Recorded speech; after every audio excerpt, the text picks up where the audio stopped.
Sé que puede parecer algo extraño, ¿no? No estar cantando todas juntas, como acostumbramos a hacerlo en nuestras reuniones, pero podemos estar seguras de que Dios nos escucha y que ve nuestros corazones cuando lo alabamos. Quisiera que antes de que cantemos, me acompañen en la lectura del Salmo 46. Vamos a leer el Salmo 46 desde el versículo 1. Comienza así: Dios es nuestro amparo y fortaleza, nuestro pronto auxilio en las tribulaciones. Por tanto, no temeremos aunque la tierra sea removida y se traspasen los montes al corazón del mar, aunque bramen y se turben sus aguas y tiemblen los montes a causa de su braveza. Del río sus corrientes alegran la ciudad de Dios, el santuario de las moradas del Altísimo. Dios está en medio de ella, no será conmovida. Dios la ayudará al clarear la mañana. Bramaron las naciones, titubearon los reinos. Dio él su voz, se derritió la tierra. Jehová de los ejércitos está con nosotros. Nuestro refugio es el Dios de Jacob. Venid, ved las obras de Jehová, que ha puesto asolamientos en la tierra, que hace cesar las guerras hasta los fines de la tierra, que quiebra el arco, corta la lanza y quema los carros en el fuego. Estad quietos y conoced que yo soy Dios. Seré exaltado entre las naciones, enaltecido será en la tierra. Jehová de los ejércitos está con nosotros. Nuestro refugio es el Dios de Jacob. Y bueno, que podamos cantarle a nuestro Dios, que es nuestro amparo, nuestra fortaleza, nuestro refugio en todo momento, y que es también nuestro Redentor y nuestra roca. Por eso vamos a cantar todas juntas: Señor, mi Redentor y roca.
Mi cruz y culpa en tus hombros.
ahora nuestra hermana, Vanina Albacini, que junto con su esposo Matías Albacini, está colaborando en la obra que se encuentra en el Partido de la Costa, nos va a compartir su testimonio. Gracias, Juge. La verdad que cuando Ali me pidió que compartiera el testimonio, nunca pensé que iba a estar frente a 200 mujeres. Pero bueno, voy a hacer de cuenta que estoy frente a una computadora nada más. Así que bueno, espero hacerlo bien. Lo escribí para que sea más claro, que el Señor sea honrado en la vida que Él salvó, por su gracia. Crecí prácticamente en una familia con una moral cristiana. Desde muy pequeña, acompañé a mis papás a la iglesia, escuché la historia de Cristo en diferentes formas y a través de distintas personas. Esto no quiere decir que yo fuera salva, porque indudablemente acompañaba a mis padres, pero todavía Dios no había dicho, sea la luz en mi vida. Recuerdo muy pocas cosas de mi infancia, pero hay un día puntual que recuerdo con claridad. Tenía alrededor de 8 años y estábamos hablando con mamá en la cocina. Y entre otras cosas, recuerdo que ella me estaba preguntando si alguna vez había orado para pedirle perdón a Dios por mi pecado y pedirle a Jesús que me salve. Ese día oré a Dios con mamá, creyendo de todo corazón lo que me estaba diciendo. Tiempo después, entendí que debía bautizarme y fui preparada para ese momento. Me enseñaron qué significaba el paso que iba a dar y con entendimiento de lo que hacía, di ese paso de obediencia. Tristemente, años después, tuve muchas luchas en mi adolescencia y mi corazón se llenó de dudas y cuestionamientos propios de la edad, quizás, y de la presión de mis padres, propias de mi corazón. Transité una etapa de mi vida en la que seguía cumpliendo con el ir y hacer, pero que en realidad solo era superficial y, como dije, para cumplir. Recuerdo que luchaba en mi corazón, sabiendo lo mal que estaba y lo mucho que pecaba. Al final del día no era feliz de esta manera. Deseaba estar cerca de Dios, pero me avergonzaba mucho cómo había estado actuando delante de Él. Pero hubo un día en el que no sé cómo me dispuse a intentar tener un tiempo con Dios. O en realidad, Dios, en su soberana voluntad y su gran misericordia, quería tener un tiempo conmigo. Y leí en la Biblia el pasaje de Lucas 15, del 11 al 24, que es la parábola del hijo pródigo, con quien me identifiqué inmediatamente. Leía cómo él había tomado todos los bienes del padre para irse lejos y malgastarlos, y no podía evitar verme como en un espejo. Pero también, como el hijo pródigo, anhelaba volver al padre, pensando que era difícil volver a ser tratada igual. Hasta que el versículo 20 me sorprendió por completo. Dice así: y levantándose, fue a su padre, y cuando todavía estaba lejos, su padre lo vio y sintió compasión por él, y corrió, y se echó sobre su cuello y lo besó. No olvidó más ese día. Dios en su palabra estaba diciendo con claridad que al arrepentirme de todo corazón había perdón en él. Y cuando todavía estaba lejos, fue Dios quien salió a mi encuentro. Fue Dios quien tuvo compasión de mí. Cuando me piden que cuente mi testimonio, de verdad me cuesta, porque he luchado mucho con saber cuándo realmente Cristo me salvó. Al ir aprendiendo más y más acerca del Evangelio y la salvación, y entender con mayor claridad algunos aspectos, he orado pidiéndole a Dios que me ayude a saberlo, pero no puedo distinguirlo con claridad. Por momentos me he angustiado y lo he conversado con mi esposo, quien una vez me hizo notar algo que dejó en paz mi corazón. Me dijo que observe las evidencias de salvación que había en mi vida hoy. Hoy sé que Dios, en su soberana voluntad, y como dice en Efesios 2:4, por su gran misericordia con que me amó, me salvó.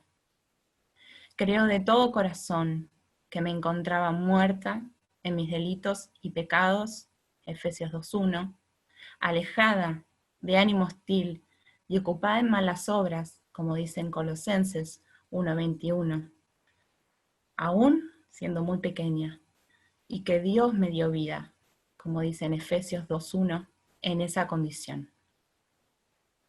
Creo que Dios envió a su Hijo Jesucristo a este mundo a salvar lo que se había perdido. Y ahí estaba yo. Creo que Cristo tuvo que morir para pagar cada uno de mis pecados en esa cruz, y con poder resucitó al tercer día para que yo tuviera vida. Creo que Cristo es aquel Rey glorioso que sufrió la mayor de las humillaciones por salvar al más vil pecador. Cuánta gracia derramada y cuánto amor en favor de alguien que justamente merecía el infierno eterno. Solo por gracia hoy tengo la esperanza de la vida eterna junto a Dios. Cristo vivió la vida que yo no podría jamás vivir y pagó el precio que jamás yo podría pagar para hoy poder presentarme un día delante de Él, santa, sin mancha e irreprensible. Veo su obra santificadora en mi vida. Puedo ver cómo Él sigue transformando mi vida de maneras que jamás hubiera imaginado. Veo mi lucha con el pecado, pero a la vez veo las victorias que Cristo me ha dado. Cada día anhelo encontrarme con Dios, porque Él obra en mí. Luego podría contarles cómo Dios, en su soberana voluntad, me hizo pasar por iglesias con una doctrina débil y falsa doctrina, hasta que en su gracia me trajo hasta IBM Carapachay, donde finalmente escuché y sigo escuchando la doctrina sana y verdadera de la palabra de Dios. Pero esa es otra historia larga de contar. Hoy estoy casada con Mati Albacini, mi segundo gran regalo de pura gracia, y tenemos una hija, Camila, mi tercer regalo de pura gracia, y solo Dios sabe cuántos más. Después de algunas vueltas, que también es otra historia larga de contar, podemos decir que hoy nos encontramos congregándonos en Carapachay y sirviendo al Señor en la obra de fundación en la costa. Dios, en su soberana voluntad, nos llevará donde Él así lo desee, sabiendo que es un privilegio servir a sus propósitos eternos y soberanos, siendo que nada, absolutamente nada, merecemos. Todo es pura gracia del Señor.